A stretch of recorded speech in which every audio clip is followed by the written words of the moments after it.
एक गांव जिसका नाम हरिपुर था, वहां अली नाम का एक लड़का रहता था। वो एक अस्पताल में काम करता था। अली की मुलाकात आयशा नामी एक लड़की से हुई जो कि अस्पताल में एक रिसेप्शनिस्ट का काम करती थी। दिन गुजरते रहे, अली और आयशा एक दूसरे को पसंद करने लगे, लेकिन प्यार का इजहार न करते। एक दिन अली के घर वाले अली को शादी के बारे में कहने लगे और अली हमेशा उनकी बात टाल देता। अब अली के घर वाले अली को जबरदस्ती शादी के लिए जबरदस्ती करने लगे। अली ने आखिर घर वालों को बता दिया कि वो एक लड़की को पसंद करता है। घर वालों के कहने पर आखिर अली ने लड़की से शादी के लिए इजहार किया। लड़की ने भी रजामंदी जाहिर की। दोनों के घर वालों ने एक दूसरे के खानदान को पसंद किया। अब अली और आयशा की शादी की तैयारियां होने लगी। सब काफी खुश थे।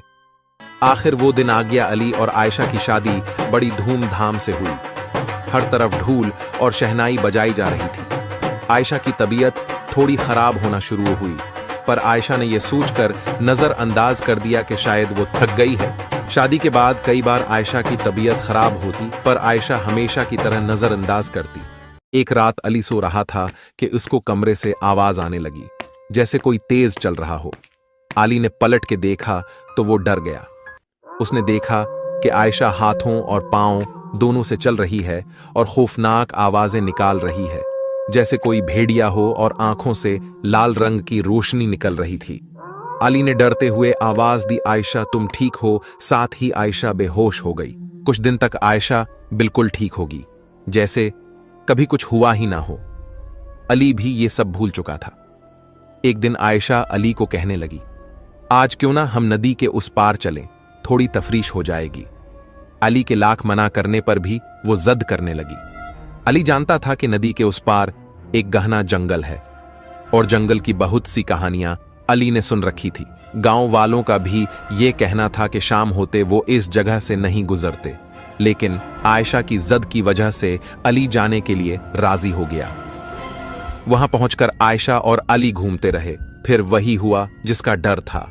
आयशा की तबीयत अचानक खराब होने लगी और अली के आगे आगे चलने लगी। अली के बार बार आवाज देने पर आयशा पीछे मुड़ी और भारी आवाज में बोली, चले जाओ यहां से, ये सिर्फ मेरी है। आयशा की शक्ल बिल्कुल तब्दील हो गई थी। ये एक खौफनाक और बदसूरत चुड़ैल थी। ये कहने के बाद वो जंगल की तरफ भाग गई और गायब हो गई। अली ने एक आमिल बाबा को जंगल में बुलाया और सारा वाकया सुनाया। बाबा ने सब बात सुनी और अमल शुरू कर दिया। अमल को कुछ वक्त ही गुजरा था कि जंगल से चीखने की आवाजें आने लगी और फिर आयशा आती हुई देखी। बाबा ने अपना अमल जारी रखा। आयशा दर्द से चीखती रही और फिर जमीन पर गिरी और बेहोश हो गई। काले रंग का धुआं उठा और तेजी से जंगल की तरफ गायब हो गया। दरअसल ये एक चुड़ैल का साया था जो कि आयशा के साथ बचपन से था। अली ने आयशा को बाजू में उठाकर घर लाया और थोड़ी ही देर गुजरी थी कि आयशा होश में आ गई और उसे ऐसा कुछ भी याद न था।